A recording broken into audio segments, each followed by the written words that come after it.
Option among Hindus. ठीक है, तो ये बताइए कि मेल की कैपेसिटी क्या होती है अडॉप्शन में देने के लिए, क्या कैपेसिटी चाहिए? एक मेल हिंदू कब अडॉप्ट कर सकता है? शिवम। मैम मेल हिंदू के लिए कैपेसिटी होना चाहिए कि सबसे पहले अनसाउंड माइंड का होना चाहिए, दूसरा मेजर होना चाहिए, और अगर उस समय जो उसकी अगर मेल है तो उसकी वाइफ अगर ज़िंदा हो तो उसका कंसेंट भी होना चाहिए अडॉप्शन के लिए। ओके, अगर एक से ज्यादा वाइफ है तब उस केस में क्या होगा? मैम सबका कंसेंट लेना ज़रूरी है। अच्छा, ये बताइए कि अगर कोई व्यक्ति जो है अगर वो डेफ एंड डम है, ठीक है, वो बेचारा ना सुन सकता है ना बोल सकता है, तो क्या वो अडॉप्शन में ले सकता है, अडॉप्ट कर सकता है क्या वो बच्चा? क्या वो व्यक्ति वो मेल की कैपेसिटी है कि अडॉप्शन में ले सके अगर कोई डेफ एंड डम है तो? हाँ मैम ले सकता है क्योंकि वहाँ पे अनसाउंड माइंड नहीं है वो। हाँ, अगर ये पता, हाँ ये अगर क्लियर करें हो जाए कि वो अपनी बातों को जेस्चर के थ्रू या साइन के थ्रू बता सकता है तो वो कैपेबल है, क्योंकि जो कंडीशन है वो साउंड माइंड की है। ठीक है, तो that very person is capable of adopting. ये हेल्ड हुआ था अमरीश कुमार वर्सेस हाथू प्रसाद 1981। ठीक है, फीमेल के लिए क्या कंडीशन है कोमल? यस मैम, सेम ही है वो, साउंड माइंड की होनी चाहिए, माइनर होना चाहिए और माइनर होनी कैपेसिटी होनी, चाहिए। Sorry ma'am, sorry sorry major होनी चाहिए, सॉरी मैम। और और अगर हस्बैंड उसके अलाइव है तो हस्बैंड की कंसेंट जरूरी है। और कब जरूरी नहीं है? अलाइव है फिर भी कब जरूरी नहीं है? ये मैम जब वो अनसाउंड माइंड का हो या फिर कुछ कोर्ट, ये कोर्ट ने उसे अनसाउंड मतलब माइंड का डिक्लेयर कर दिया हो और रिनाउंस फ्रॉम द वर्ल्ड, ये वर्ल्ड हो गया हो, या फिर सीज टू बी हिंदू नहीं रह गया हो। ठीक है कोमल, या तो इंग्लिश में पूरा बोलिए या तो हिंदी में पूरा बोलिए, ठीक है ना? मतलब देखिए, आपको कन्वे करना अपना मैसेज, तो मैसेज आप प्रॉपर्ली कन्वे कर लीजिए, ठीक है? चलिए, आपने सब बता दिया। अब ये बताइए कि सेक्शन 11 में कौन कौन से एसेंशियल मैम कंडीशन है? मैम एक अमरीश। बार मैम एक बार केस का नाम रिपीट कर दीजिए जो अभी आप बताए थे, डीफ एंड डम वाला। डेफ एंड डम वाला है अमरीश, अम्बरीश, बी, अम्बरीश कुमार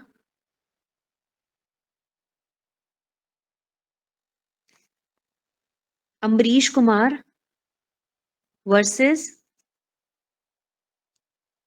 वर्सेस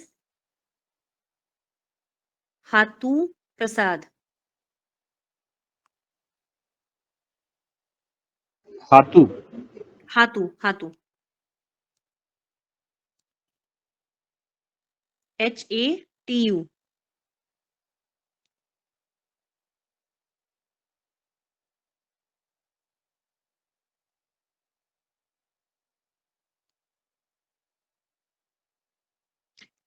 1981।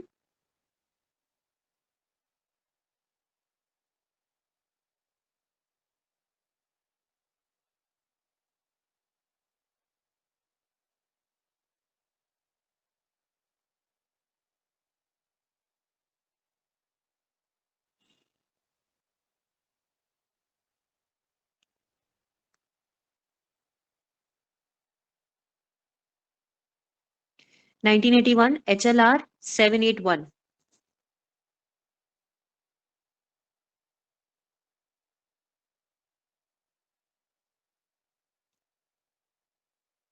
ठीक है। Okay ma'am. हम्म। देखिए, एक और केस है जिसमें ये कहा गया था कि डिवोर्स के केस में मेल हिंदू की कैपेसिटी की कंटेक्स्ट में, ये भी इसमें ये कहा गया था कि अगर डिवोर्स है, डिवोर्सी है, तो उसमें कंसेंट ऑफ वाइफ नेसेसरी नहीं है क्योंकि डिसॉल्व हो गई मैरिज। लेकिन अगर वो पर्सन, दैट वेरी मेल, वो अगर जुडिशियल सेपरेशन में है, देन उसको अपनी वाइफ की कंसेंट लेनी होगी अगर वो अडॉप्ट करना चाहता है तो। ठीक है, Bhulu Ram versus Ramlal, 1989, volume 2, HLR 162।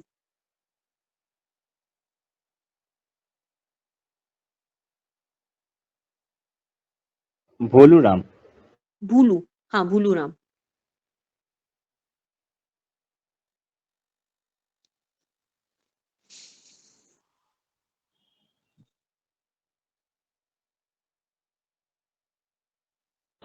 Ma'am Bhulu Ram versus Ramlal.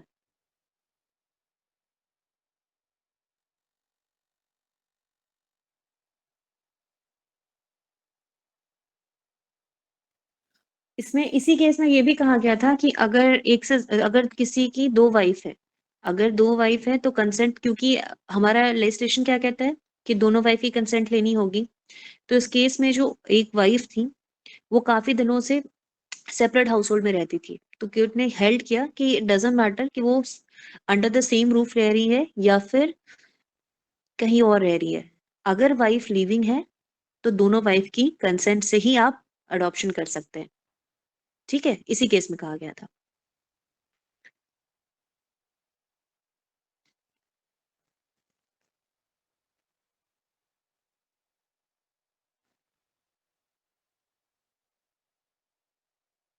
चलिए, अब ये बताइए सेक्शन 11, अमरीश आप ये बताइए सेक्शन 11 में क्या क्या कंडीशंस दिए हुए हैं, अदर कंडीशंस क्या है वैलिड अडॉप्शन के? मैम फर्स्ट कंडीशन ये है कि कोई कपल जो है यदि सन को अडॉप्ट कर रही है तो उसके पास सन नहीं होना चाहिए, सन नहीं होना चाहिए और सन नहीं होना चाहिए at the time of adoption, कोई लिविंग। और यदि कोई कपल एक डॉटर को अडॉप्ट कर रही है तो at the time of adoption उसके पास बेटी नहीं होनी चाहिए या फिर पोती नहीं होनी चाहिए। और कोई मेल पर्सन यदि फीमेल को अडॉप्ट कर रहा है तो उसके बीच जो है मतलब कोई भी यदि जहाँ पे मतलब अपोजिट सेक्स के बच्चे को यदि अडॉप्ट कर रहे हैं तो उस केस में 21 ईयर्स का एज गैप होना चाहिए। और मैं किसी किसी एक पर्सन किसी एक चाइल्ड को साइमल्टेनियसली 2 पर्सन जो है अडॉप्ट नहीं कर सकते हैं। और अडॉप्शन का प्रोसेस में जो है एक्चुअल गिविंग और टेकिंग होना चाहिए दोनों साइड से।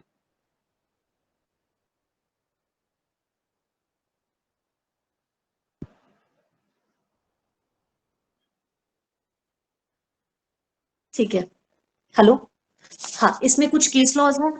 ये 21 ईयर्स का जो रिक्वायरमेंट है एज गैप का अडॉप्टी और अडॉप्टेड चाइल्ड में, अगर ये वायलेट हो जाता है तो then in that case also adoption जो है वो इनवैलिड होगा। ठीक है, केस का नाम है गोपाल चंद्र वर्सेस कीर्ति बस, AIR 1979, उड़ीसा, ORI 205। मैम एक बार फिर से रिपीट कीजिएगा। गोपाल चंद्र वर्सेस कृति बस, AIR 1979,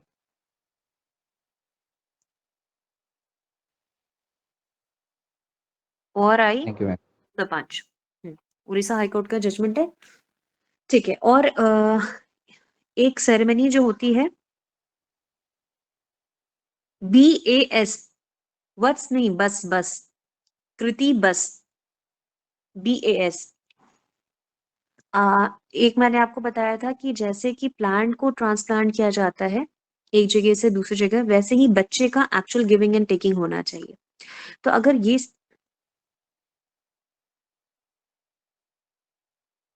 इसमें ये हुआ था कि 21 ईयर्स का जो एज गैप है, अगर वो रिक्वायरमेंट, एज गैप 21 ईयर्स का किस केस में होता है? जब ऑपोजिट जेंडर का बच्चा अडॉप्ट करते हैं कोई पेरेंट, कोई भी पर्सन अगर ऑपोजिट जेंडर का कोई चाइल्ड को अडॉप्ट करना चाहता है तो उसमें प्री कंडीशन ये है कि 21 ईयर्स का एज गैप होना चाहिए। तो अगर वो 21 ईयर्स का एज गैप नहीं है और तो वो अडॉप्शन भी इनवैलिड हो जाएगी। ठीक है, अब मैं आती हूँ गिविंग एंड टेकिंग में। गिविंग एंड टेकिंग में क्या था कि there must be an actual giving and taking of the child.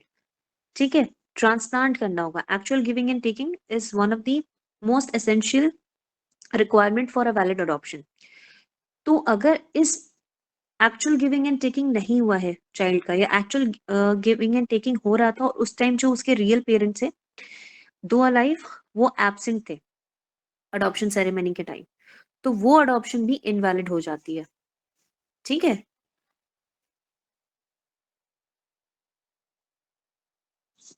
अब आते हैं हमारा ऑपोजिट जेंडर वाला। ऑपोजिट जेंडर वाले जो केसेस हैं वो मैंने आपको फोटोज भेज दी हैं, उसके अलावा भी बहुत सारे केसेस जो हैं आप वो पूरे डिटेल में सारे केसेस किए हुए, तो एक एक केस करना इट्स नॉट पॉसिबल क्लास में, जिन्हें पढ़ना होगा वो उसको देख सकते हैं। ठीक है, और बहुत ही क्लियर है, अगर आप लोगों को कहीं दिक्कत होती है उसमें समझने में तो आप क्वेश्चन पूछ सकते हैं। ठीक है, और उसमें एक कंक्लूजन भी है जिनका मेंस में है फैमिली लॉ या फिर यूनिवर्सिटी एग्जाम में भी, कंक्लूजन को भी आप उसे रेफर कर सकते हैं। ठीक है, अब आगे बढ़ते हैं हम लोग। सेक्शन 12, कोमल पढ़िए सेक्शन 12। एक मिनट मैम, पढ़ रही हूँ। Effect of adoption. An adopted child shall be deemed to be the child of his or her adoptive father or mother for all purpose, with effect from the date of the adoption, and from such date all the years of the child in the family of his or her birth shall be deemed to be served and replaced by those created by the adoption in the adoptive family,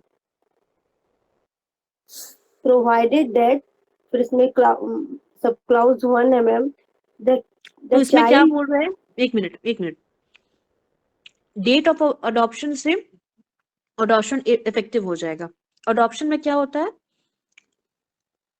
original kinship से आप एक अपने original family से एक adoptive family में चले जाते हैं, और जैसे उनका एक बायोलॉजिकल चाइल्ड होता वैसे थ्रू अडॉप्शन आप वो राइट और लाइबिलिटीज एक्वायर कर लेते हैं। ठीक है, तो जिस दिन अडॉप्शन होगा, अडॉप्शन का जिस दिन इफेक्टिव होगा उसी दिन से माना जाएगा कि ये जो अडॉप्टिव चाइल्ड है वो जो भी अडॉप्टिव फादर एंड मदर है उनका ओरिजिनल चाइल्ड, मतलब उनका बायोलॉजिकल चाइल्ड है सारे पर्पसेस के लिए, तो सारे राइट्स एंड लाइबिलिटीज भी हो जाएंगे। और जिस फैमिली का वो पार्ट था, जो ओरिजिनल किनशिप थी उसकी, अब उसे अलग सिवर करके रिप्लेस कर दिया गया उसके अडॉप्टिव फैमिली में। ठीक है, लेकिन कुछ एम्बार्गो है, क्योंकि यहाँ पे related to marriage there are certain embargo जो हमने देखा था सेक्शन 5 में, तो वो एम्बार्गो, वो जो ऑब्स्ट्रक्शन और जो इस तरीके का बार लगाया गया था वो बार कंटिन्यू होती है, वो आपके प्रोवाइजो में बताया गया। प्रोवाइजो पर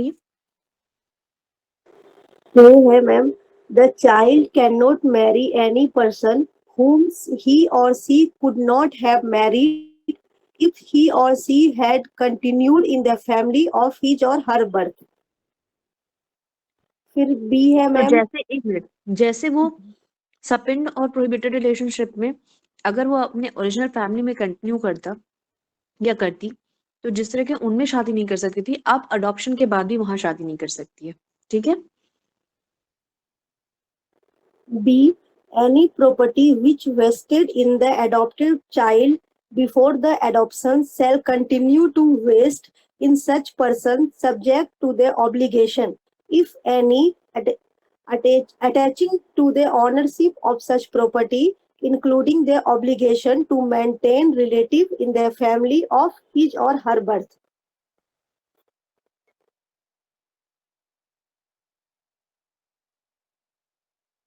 अडॉप्शन से पहले अगर कोई प्रॉपर्टी उसमें वेस्ट करती, जो अडॉप्शन से पहले उसमें वेस्ट कर गई है, पहले ही उस पे उसके राइट अक्रू हो गए अडॉप्शन से पहले, तो उसमें वो कंटिन्यू करेगा और उससे अटैच जो भी ऑब्लिगेशंस है वो भी पूरा करेगा। ठीक है, और अगर ओनरशिप उससे अटैच हुई है उस प्रॉपर्टी से, मान लीजिए कोई प्रॉपर्टी से मिली है और उसमें सर्टेन ओनर्स था, मतलब कुछ रिलेटिव को मेंटेन करना था उस प्रॉपर्टी से, तो उसका वो जो ऑब्लिगेशन है वो भी कंटिन्यू करेगा। लेकिन इसके लिए प्री रेक्विजिट ये है कि वो प्रॉपर्टी अडॉप्शन से पहले ही वेस्ट कर जाना चाहिए उसमें। ठीक है, फिर सी है ma'am, the adopted child shall not divest any person of any state which vested in him or her before the adoption. तो यहाँ पे वापस से डाइवेस्ट भी नहीं कर सकता वो प्रॉपर्टी, जो भी स्टेट, जो भी प्रॉपर्टी उसको अडॉप्शन से पहले उस बच्चे को मिली होगी, अब उसको उस प्रॉपर्टी को डाइवर्स नहीं कर सकता। इसका मतलब सिंपली ये है कि जो ऑब्लिगेशंस थे अब उसे रिवर्ट बैक नहीं कर सकता, ऑब्लिगेशन कंटिन्यू होंगे।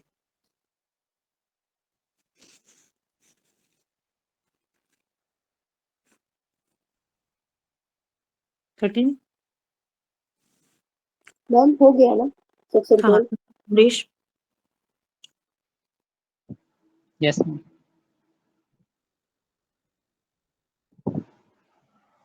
सेक्शन 13 पढ़ना है ma'am.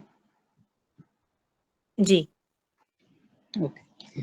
Section 13, right of adoptive parents to dispose of their properties.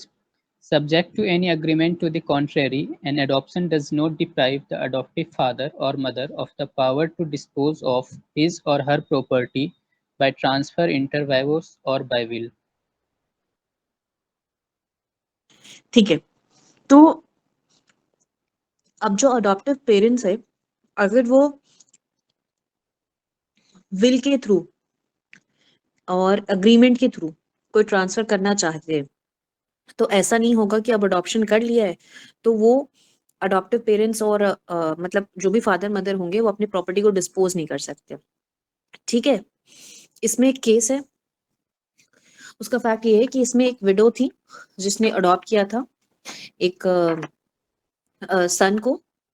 एक मिनट, इसको यहाँ पे ग्रुप में है, मैं उसको डाउन कर देती हूँ।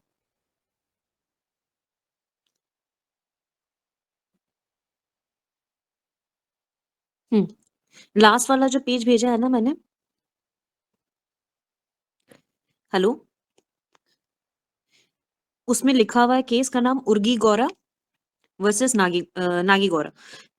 इसने विडो ने अडॉप्ट किया था एक सन को, ठीक है, तो हस्बैंड के बाद उसके कुछ प्रॉपर्टी जो है विडो पे मिली थी थ्रू सक्सेशन। ठीक है, तो उसने बाय गिफ्ट के थ्रू किसी को वो प्रॉपर्टी जो है वो लिख दी थी। ठीक है, वो जो और जो उसका हस्बैंड सो उसका बेटा जो था, अडॉप्टेड सन जो था, उसने उस गिफ्ट को चैलेंज किया। ठीक है, तो कोर्ट ने ये हेल्ड किया कि ये जो गिफ्ट है ना, क्योंकि अडॉप्शन किया है इसलिए अब मदर का जो राइट है अपनी प्रॉपर्टी को डिस्पोज करने का वो खत्म नहीं होगा। ठीक है, ये कंटिन्यू करेगा, लेकिन दो ही फॉर्म में वो अपनी प्रॉपर्टी को डिस्पोज कर सकते हैं, आइदर थ्रू विल या किसी अग्रीमेंट, इंटरवाइवोस अग्रीमेंट के थ्रू। ठीक है, उसके थ्रू वो कोई भी अगर अपनी प्रॉपर्टी को डिस्पोज करते हैं तो देन दैट केस वो जो अग्रीमेंट होगी उस तरीके से जो भी प्रॉपर्टी डिस्पोज हुई होगी वो प्रॉपर्टी, वो particular transaction will be valid in the I of law.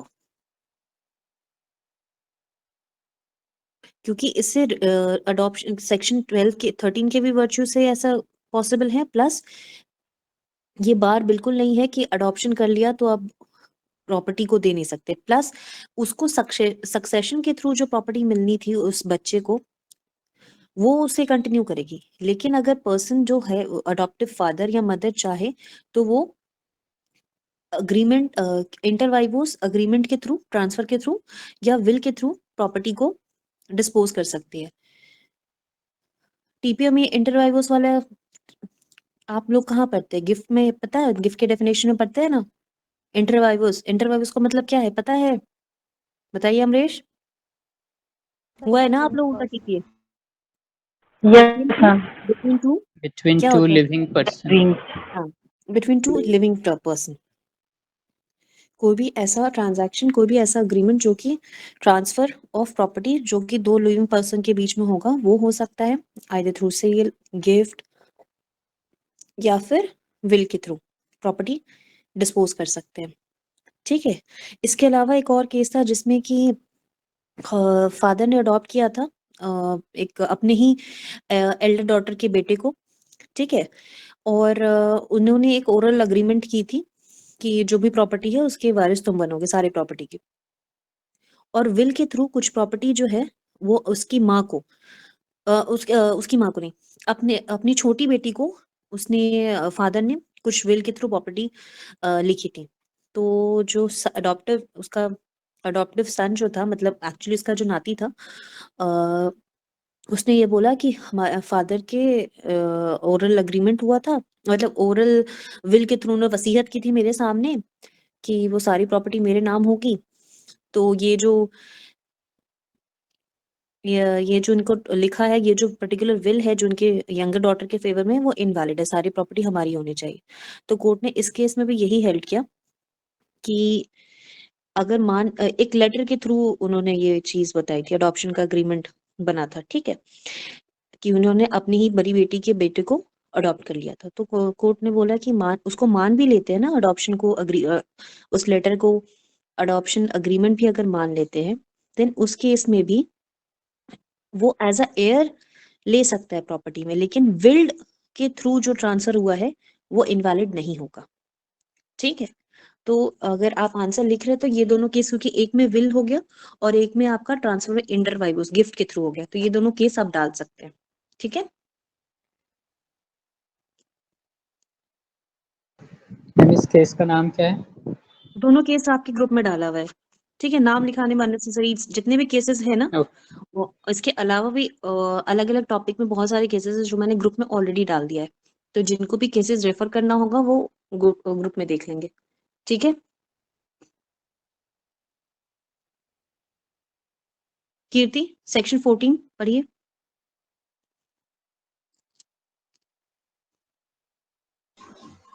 Section 14. Determination of adoptive mother in certain cases. Where a Hindu who has a wife living adopts a child, she shall be deemed to be the adoptive mother. Second, where an adoption has been made with the consent of more than one wife, the senior-most in marriage among them shall be deemed to be the adoptive mother and the others to be stepmother. Third, where a widower or a bachelor adopts a child, any wife whom he subsequently marries shall be deemed to be the stepmother of the adopted child. Section 4. Where a widow or an unmarried woman adopts a child, any husband whom she marries subsequently shall be deemed to be the stepfather of the adopted child.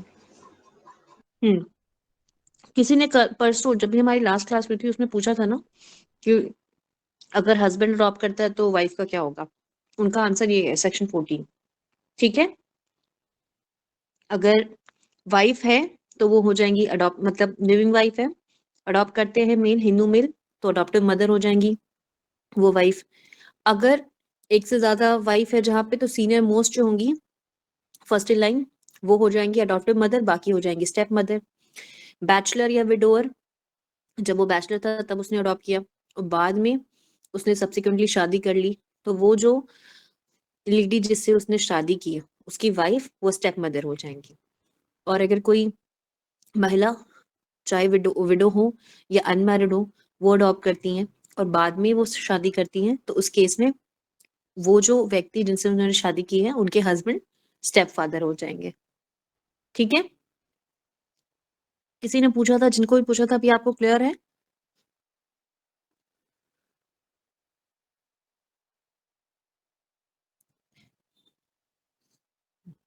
Hello, yes ma'am. बहुत ही self explanatory, इसमें कुछ explain work करने वाली है नहीं। आप section 15 पे आ जाइए।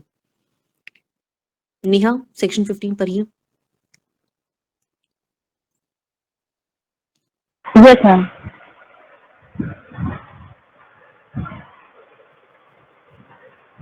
Valid adoption have to be cancelled. No adoption which has been validly made can be cancelled by the adoptive father or mother or any other person, nor can the adopted child renounce his or her status as such and return to the family of his or her birth. तो ये embargo लगाते हैं कि adoption जो है ये एक बहुत बड़ी जिम्मेदारी है। तो इसको एक इस तरीके से नहीं किया कि आज अडॉप्शन किया कल कैंसिल कर दिया, अपने मन में बन चाहे अडॉप्शन नहीं होगा, क्योंकि बहुत सारी एक पर्सन, एक चाइल्ड की राइट सिवर होके दूसरे फैमिली से अटैच हो रही है। तो इस केस में ना कि उसके अडॉप्टिव फादर और मदर अगर एक बार अडॉप्शन वैलिड अडॉप्शन एक बार हुआ तो वो कैंसिल नहीं हो सकता है, ठीक है। अनटिल अनलेस कोई डिस्क्रिपेंसीज नहीं होगी तब तक, अगर कोई डिस्क्रिपेंसी है तो कैंसिलेशन के लिए आप जा सकते हैं। लेकिन अगर ये कंप्लीटली फुली वैलिड है देन इन दैट केस ना ही अडॉप्टिव पेरेंट जो होंगे वो उसे कैंसिल कर सकते हैं, ना ही अडॉप्टेड चाइल्ड को अपने स्टेटस को वो रिनाउंस कर सकता है, ठीक है। This is very essential point कि adoption once made can not be cancel, valid adoption once made can not be cancelled, ठीक है। और इसमें प्रिजम्पशन भी जो लिया जाता है कि अगर कोई नेक्स्ट जो है वो प्रिजम्पशन भी है यहाँ पे, प्रिजम्पशन भी जो है यहाँ पे वो क्या है, शैल प्रिजम्पशन है। कोर्ट पे मैंडेटरी बनाया गया कि अगर कोई अडॉप्शन डीड लेकर आता है और प्रमा फेसाई उसमें नहीं लगता है कि कोई प्रॉब्लम है, प्रमा फेसाई बिल्कुल on the face of it नहीं दिखता है कि कुछ भी और वैलिडली रजिस्टर्ड है, देन इन दैट केस उस अग्रीमेंट को, उस अडॉप्शन अग्रीमेंट को कोर्ट प्रिज्यूम करेगी कि वो उसने उस पर्टिकुलर अडॉप्शन में जितने भी प्रोविजंस थे उसका वैलिडली कंप्लायंस हुआ है और प्रॉपरली उस अडॉप्शन को किया गया है। अंटिल अगर वो डिस्प्रूव ना हो जाए तब तक ये कोर्ट शैल प्रिज्यूम करेगी। दिस इज वेरी इंपॉर्टेंट कि प्रिजम्पशन कैसा है, मैंडेटरी प्रिजम्पशन है, शैल प्रिजम्पशन है, ठीक है। सेक्शन 16 कोई भी रीड कर लीजिए, शीतल, आकांक्षा, आकाश, लॉ क्लासेस, निवेदिता, कोई भी। सेक्शन 16 पढ़ें। हाँ हाँ पढ़िए। Presumption as to registered documents relating to adoption. Whenever any document registered under any law for the time being in force is produced before any court purporting to record an adoption made and is signed by the person giving and the person taking the child in adoption, the court shall presume that the adoption has been made in compliance with the provisions of this act unless and until it is disproved. ठीक है, तो दो चीज है। पहला essential ये है कि उस पर्टिकुलर डॉक्यूमेंट का रजिस्ट्रेशन हो जाना चाहिए अंडर रजिस्ट्रेशन एक्ट, जो भी कंप्लायंस है उसकी फुलफिल होनी चाहिए। दूसरा, वो ड्यूली साइंड होना चाहिए, जो भी पर्सन अडॉप्टिव पेरेंट्स और ओरिजिनल पेरेंट्स के द्वारा गिविंग एंड टेकिंग का पर्टिकुलर साइन होना चाहिए, ठीक है। Duly executed by parents, person giving and taking the adoption. तो अगर ये दोनों फुलफिल किया जाएगा then in that case court shall presume करेगी कि अडॉप्शन के जितने भी एसेंशियल्स थे उसको कंप्लाई किया गया है, ठीक है।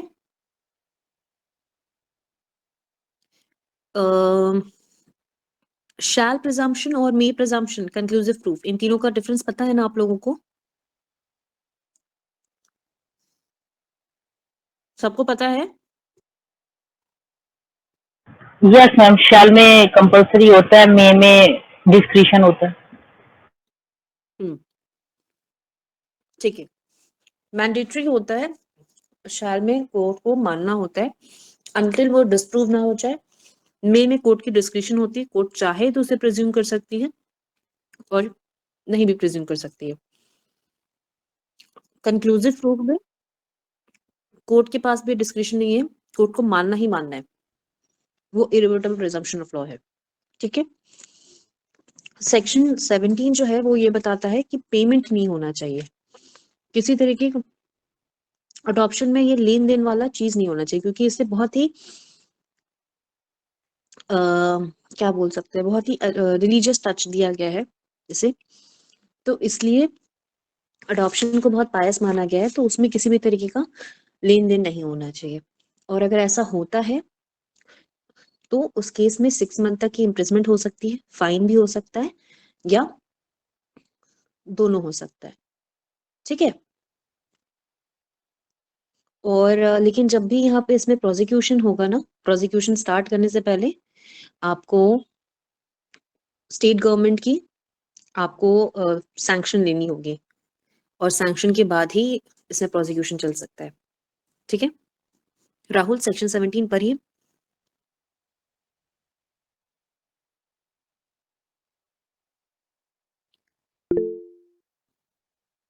ओके राहुल, ठीक है। कीर्ति, आप पढ़ना चाहती हैं, पढ़िए। Section 17 Prohibition of certain payments.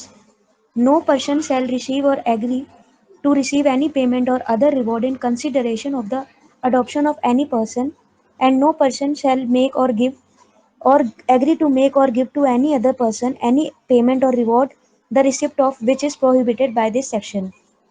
Clause 2. If any person contravenes the provision of subsection 1, he shall be punishable with imprisonment which may extend to 6 months, or with fine, or with both. Third, no prosecution under this section shall be instituted without the previous sanction of the state government or an officer authorized by the state government in this behalf. तो ना पैसा लेना है, ना ही agree करना है payment लेने के लिए, ठीक है। ना ही किसी पर्सन को पैसा देना है, लेना देना दोनों ही प्रोहिबिटेड है। अग्रीमेंट भी, पैसे दे दिए, एक्चुअल रिसीविंग हुआ है, एक्चुअल रिसीविंग एंड गिविंग हुआ है, तो भी पनिशमेंट हो सकती है, या फिर कोई अग्रीमेंट भी हुआ है आपस में कि पेमेंट को लेन देन होगा, तो इन that case also section 17 picture में आ जाएगा, ठीक है। तो पैसे लेने देना दोनों ही इसमें प्रोहिबिटेड है, and even agreement to give or receive any payment, that is also barred under this section, ठीक है। तो अब हमारा सेक्शन जो फर्स्ट पार्ट है इस क्या लिखा है कीर्ति, आप क्वेश्चन पूछिए ना, आप वो तो विजिबल होता ही नहीं है, वो चला जाता है, आप क्वेश्चन पूछिए अनम्यूट करके। मैम मैं ये पूछ रही हूँ कि जैसे अडॉप्शन होता है तो एनजीओ से जो बच्चे ले जाते हैं, जो मतलब पेरेंट्स को चाहिए होते हैं, तो उनसे पैसे नहीं लिए जाते? जी नहीं, ये सेक्शन में आपने कभी पढ़ा है कि पैसे के, यहाँ पे तो इनफैक्ट पनिशमेंट दी जा रही है। आगे में भी सेक्शन 11 में भी लिखा था कि किसी भी तरीके का कंसिडरेशन नहीं होगा। एनजीओ क्या होते हैं, अगर कोई अबैंडन चाइल्ड है या ऐसा कोई चाइल्ड है जिसका कोई पेरेंटेज नहीं पता चल रहा है, या ऐसे बच्चे हैं जिनके दोनों माँ बाप नहीं है और कोई गार्जियन नहीं है, तब वो particular NGO as a guardian act करती है। तो वो एज पर सेक्शन 11 वो भी दे सकते हैं अडॉप्शन में, है ना। सेक्शन 9 क्या बोलता है, अडॉप्शन वो दे सकते हैं एज अ गार्जियन, लेकिन सेक्शन 11 के वर्च्यू से हमें ये पता चलता है कि किसी भी तरीके का कंसिडरेशन नहीं होता है। तो अगर एनजीओ से भी अगर वो अडॉप्ट करते हैं, पैसे का लेन देन, बच्चा खरीद नहीं रहे ना, बच्चा खरीदे तो खरीदा हुआ बच्चा और अपना ओन चाइल्ड, क्योंकि यहाँ पे उसको जो राइट्स मिलती है और जो लाइबिलिटीज उस पर डाली जाती है, जो ऑब्लिगेशंस होते हैं उस बच्चे पे, वो कैसा होता है, एज इफ कि वो बच्चा बायोलॉजिकली उस पर्टिकुलर फैमिली में पैदा हुआ था, है ना। तो इसलिए यहाँ पे कंसिडरेशन देके उसकी सैंसिटी को, वो जो सैंसिटी है अडॉप्शन को जो दर्जा दिया गया है, अडॉप्टिव चाइल्ड का जो दर्जा दिया गया है, वो खराब हो जाएगा। इसलिए कंसिडरेशन बिल्कुल ही वर्जित है। अगर जे एक्ट के थ्रू भी लेते तो उसमें भी कंसिडरेशन के थ्रू नहीं होती है। कंसिडरेशन कहाँ से देंगे, कंसिडरेशन देके बच्चा खरीद तो ना लेंगे आप। बच्चा अगर आपके पास बच्चा नहीं है तब आप वो बच्चे लेते हैं ना, तो उसमें आप कैसे कर सकते हो। कंसिडरेशन अगर दे देंगे तो वो तो सैंसिटी ही खत्म हो जाएगी अडॉप्शन की। सेक्शन 11 सेक्शन 17 दोनों बात करता है। सेक्शन 17 उसको इम्प्रिजमेंट की भी बात करता है ना। तो विद दिस हमारा जो फर्स्ट पोर्शन है अडॉप्शन वाला,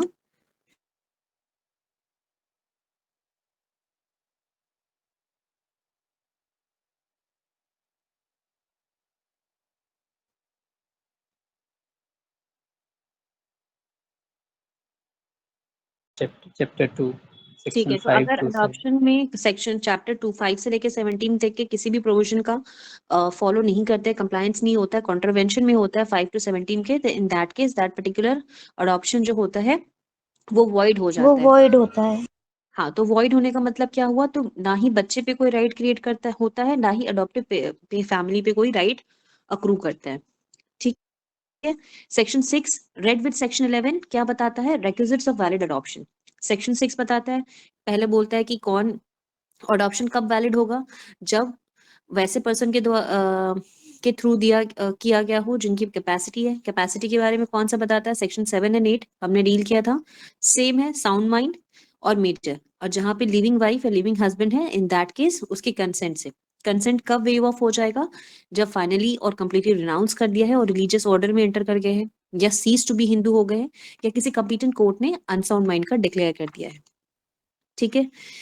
सेकेंड जो पॉइंट है, person giving in adoption has the capacity to do so, वो सेक्शन 9 बताता है। सेक्शन 9 हमें क्या बोलता है कि कौन पर्सन है जिसकी कैपेसिटी है, दे सकता है। तो जो उस बच्चे के ओरिजिनल पेरेंट होंगे, फादर और मदर, या फिर गार्डियन, वो दे सकते हैं, उनकी कैपेसिटी है। और यही 3 दे सकते हैं, इसके अलावा कोई नहीं दे सकता अडॉप्शन में। ठीक है। फादर अगर देंगे तो मदर की कंसेंट से देंगे, और मदर अगर देंगी तो वो फादर की कंसेंट से देंगी। ठीक है। और अगर फादर मदर दोनों में ही डेथ हो गए, उनकी डेथ हो गई है, या रिनाउंस कर दिया है, या बच्चे को अबैंडन कर दिया है, या उन्हें अनसाउंड माइंड का डिक्लेयर कर दिया गया, या फिर बच्चे की पेरेंटेज जहां नहीं पता है, तो then in that case guardian दे सकते हैं। लेकिन गार्डियन जब भी देंगे तो किसके परमिशन से दे सकते हैं? किसकी परमिशन से देना होगा? कोर्ट की परमिशन से। कोर्ट की परमिशन से।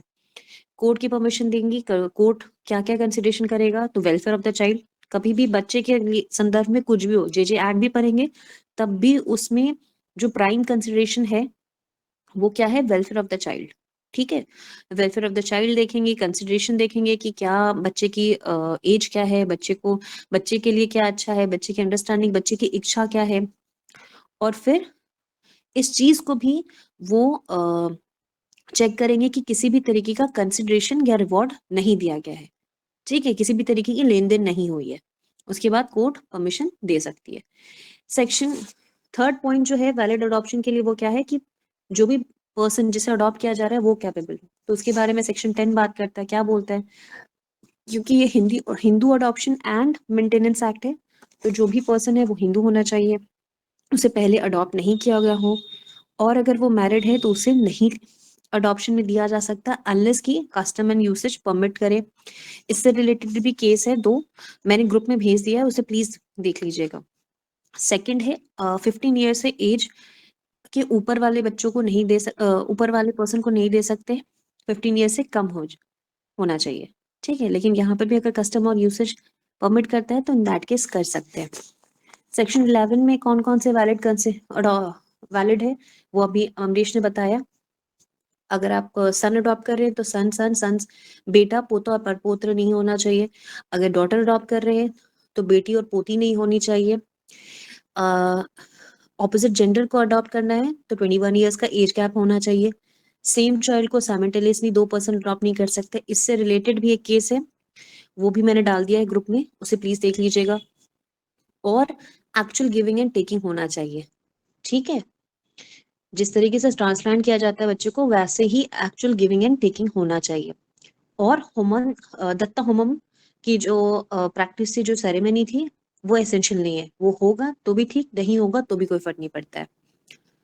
अगर एक बार अडॉप्शन हो गया, वैलिड अडॉप्शन हो गया, तो इसका इफेक्ट क्या होगा? तो जिस दिन से अडॉप्शन हुआ उस दिन से माना जाएगा कि वो अडॉप्टेड बच्चा, जिस बच्चे को अडॉप्ट किया गया है, वो जिन अडॉप्टिव फादर एंड मदर का चाइल्ड है, बायोलॉजिकल चाइल्ड है, लेकिन उसके पे कुछ एम्बार्गो हो जाती है और उसके सारे राइट्स और इन जनरली सारे उसके राइट्स और जो भी टाइज होते हैं वो खत्म हो जाते हैं अपने ओरिजिनल फैमिली से और रिप्लेस हो जाते हैं अपने अडॉप्टिव फैमिली से। लेकिन कुछ एम्बार्गो हैं, क्योंकि यहाँ पे मैरिज से रिलेटेड कुछ एम्बार्गो हैं, तो वो एम्बार्गो रहते हैं। पहले जैसे शादी नहीं कर सकता था, वैसे उन रिलेटिव्स के साथ शादी नहीं कर सकता है अडॉप्शन के बाद भी।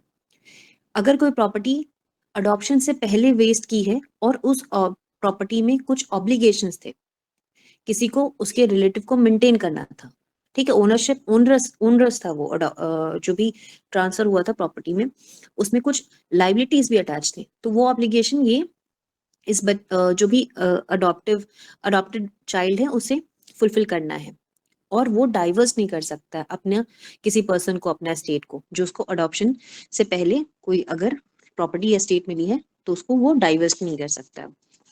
13 बताता है कि भले ही अडॉप्शन हो गया है लेकिन अडॉप्टिव पेरेंट्स जो है वो अपनी प्रॉपर्टी को डिस्पोज कर सकते हैं, लेकिन किस मीन से डिस्पोज कर सकते हैं? कौन सा 2 तरीका बताया था, कैसे कर सकते हैं डिस्पोज? मैम बाय विल के थ्रू या इंटरवाइवोस। इंटरवाइवोस या विल के थ्रू। लेकिन अगर कोई अग्रीमेंट हुआ है, अडॉप्शन अग्रीमेंट, अगर पहले देखिए पहला लाइन क्या है, subject to any agreement to country, अगर पहले ही कोई अग्रीमेंट हो गया तब नहीं होगा। लेकिन इन जनरल रूल यही है कि इंटरवाइवोस और बाय विल वो ट्रांसफर कर सकते हैं। ठीक है। सेक्शन 14 बताता है कि अडॉप्टिव मदर कौन होंगी, ये कैसे पता चलेगा? तो अगर लिविंग वाइफ है तो उस टाइम अडॉप्टिव मदर वो हो जाएंगी। एक से ज्यादा पत्नी है तो उसमें जो सबसे सीनियर मोस्ट होंगी वो अडॉप्टिव मदर होंगी, बाकी सारी स्टेप मदर। अगर कोई अनमैरिड वुमेन या विडो अडॉप्ट करती हैं तो इन दैट केस सब्सिक्वेंटली जिससे शादी करेंगी वो हो जाएगा स्टेप फादर, सेम मेल के साथ है। अगर कोई विडोअर या बैचलर अडॉप्ट करता है और बाद में शादी करता है तो वो जो वाइफ होंगी वो क्या हो जाएंगी? स्टेप मदर अडॉप्टेड चाइल्ड की। 15 ये बोलता है कि एक बार अडॉप्शन हो गया, वैलिड अडॉप्शन अगर एक बार हो जाता है तो वो कैंसिल नहीं हो सकता है। ठीक है। अडॉप्टिव फादर या मदर या कोई भी गार्जियन उसको कैंसिल नहीं कर सकते। ना ही जो अडॉप्टेड चाइल्ड है, जो बच्चा जिसे अडॉप्ट किया है, वो अपने स्टेटस को रिनाउंस करके वापस से अपनी ओरिजिनल फैमिली में नहीं जा सकता है। ठीक है, क्योंकि सिवर करके राइट्स आपको दे रहे हैं ना, तो इसलिए ये एम्बार्गो लगा रखा है इसमें। सेक्शन 16 प्रिजम्पशन की बात करता है। कौन सा प्रिजम्पशन है इसमें, शैल या मे? सेल्फ शैल शैल मैम। प्रिजम्पशन कि अगर कोई डॉक्यूमेंट रजिस्टर हुई है, अगर कोई डॉक्यूमेंट है जो कि कोर्ट में प्रेजेंट किया गया है और वो ड्यूली रजिस्टर्ड है तो प्लस और ड्यूली एग्जीक्यूटेड है, एग्जीक्यूटेड मतलब ड्यूली साइंड है, किसके द्वारा? पर्सन जो दे रहे हैं और अडॉप्टिव फादर या मदर के थ्रू। गिविंग एंड टेकिंग का सिग्नेचर प्रॉपर है और रजिस्टर्ड है वो पर्टिकुलर डॉक्यूमेंट, तो अगर वो कोर्ट में प्रेजेंट किया जाएगा तो कोर्ट शैल प्रिज्यूम करेगी कि वैलिड अडॉप्शन हुआ है और सारे जो प्रोविजंस है उसकी कंप्लायंस हुई है, अंटिल उसे डिस्प्रूव ना किया जाए। ठीक है। सेक्शन 17 फिर से एक बार ये बताता है कि ना ही कोई लेन देन होगी, ना पैसे दिए जाएंगे ना लिए जाएंगे, ना ही इस कंटेक्स्ट में कोई भी अग्रीमेंट होगा पेमेंट से रिलेटेड, रिवॉर्ड से रिलेटेड, कंसिडरेशन, किसी तरीके का कंसिडरेशन नहीं होगा। अगर होता है तो उस केस में 6 महीने की इम्प्रिजमेंट हो सकती है या फाइन हो सकता है या बोथ हो सकता है। लेकिन अगर इस सेक्शन 17 में कोई प्रोसिक्यूशन चलाना है, that case sanction of the state government is required, या फिर किसी ऑफिसर को अगर ऑथोराइज किया होगा स्टेट गवर्नमेंट ने सैंक्शन देने के लिए तो उस ऑफिसर की हमें सैंक्शन की जरूरत होगी। ठीक है।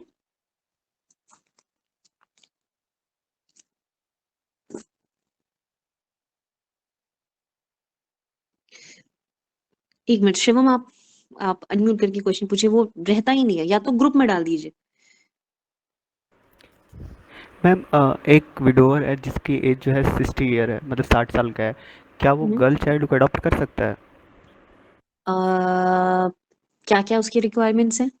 अगर वो साउंड माइंड का होगा, क्योंकि एज ज्यादा है तो उसकी वजह से वो चेक कर, साउंड माइंड का है, मेजर है और उसकी लिविंग वाइफ नहीं है, देन इन दैट केस वो अडॉप्ट कर सकता है, फीमेल चाइल्ड को अडॉप्ट कर सकता है, बिकॉज 21 ईयर्स का एज गैप उसने एक्सीड कर लिया तो अडॉप्ट कर सकता है। मैम लिविंग वाइफ नहीं होनी चाहिए। उसने विडोअर बोला ना, तो लिविंग वाइफ कहाँ से होगी? मैम कहीं ऐसा क्वेश्चन मैंने पढ़ा था लेकिन उसका आंसर नो दिया हुआ था कि नहीं ले सकता, लेकिन गलत लग रहा था मैम वो कैसे होगा आप देखिए ना, उसमें आप कौन कौन सा सेक्शन इसमें अट्रैक्ट होगा, कैसे चेक करेंगे? कैपेसिटी ऑफ हिंदू मेल देखेंगे, सेक्शन 7, सेक्शन 7 क्या बोलता है? साउंड माइंड, मेजर, और अगर वाइफ होगी तब वाइफ के कंसेंट से, जब वाइफ है ही नहीं तो कंसेंट का तो कोई आपका फैक्टर ही नहीं आता है ना? ओके तो मैम। अगर ये दोनों चीज सेटिस्फाई हो रही है तो वो कर सकता है।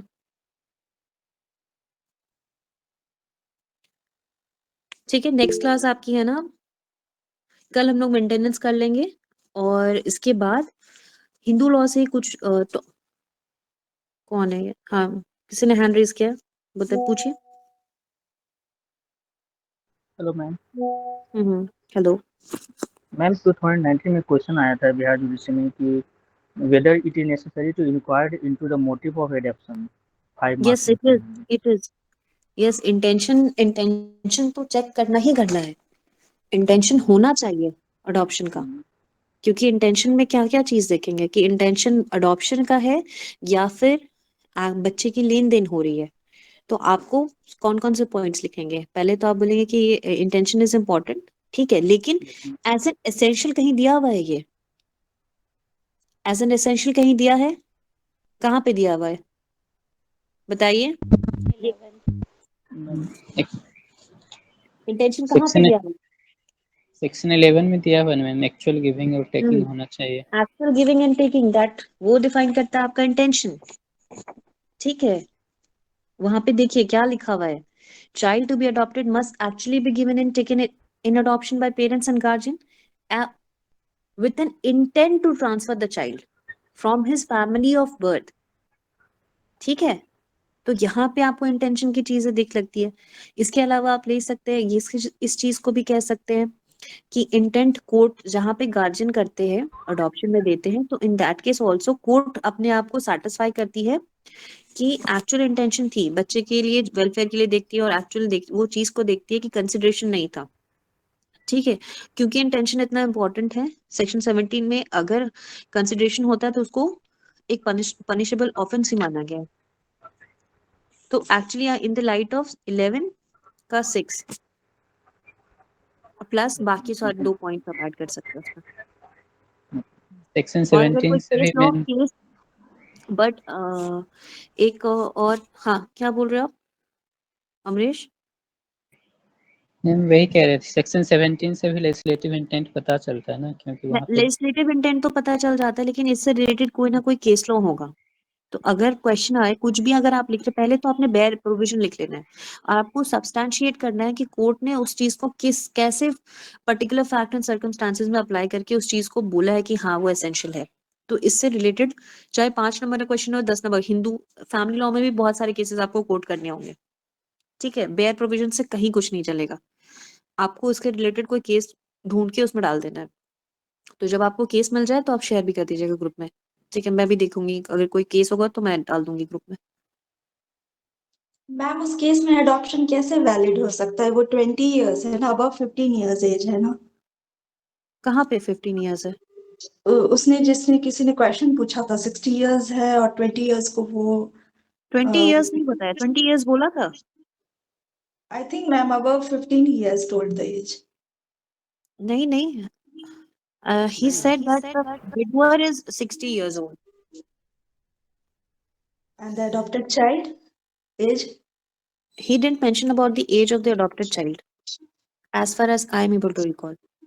अमरीश तुमने मेंशन किया था क्या? No ma'am.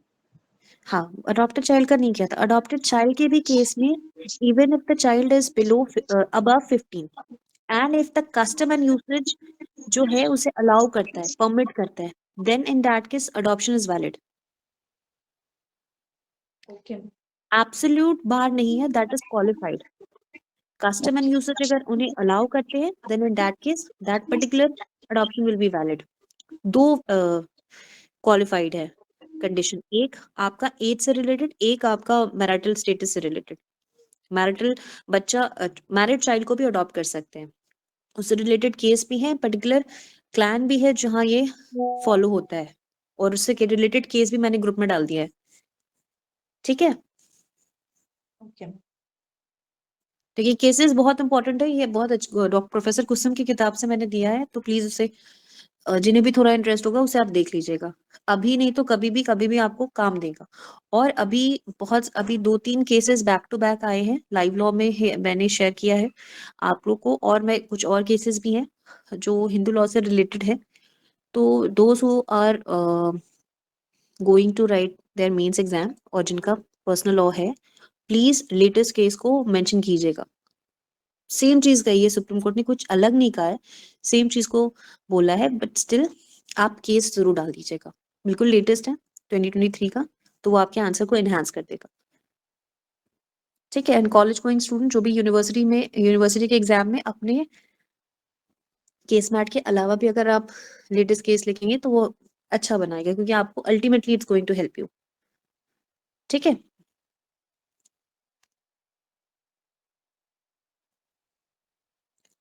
ओके ठीक है, चलिए good night. Thank you ma'am. Good night ma'am.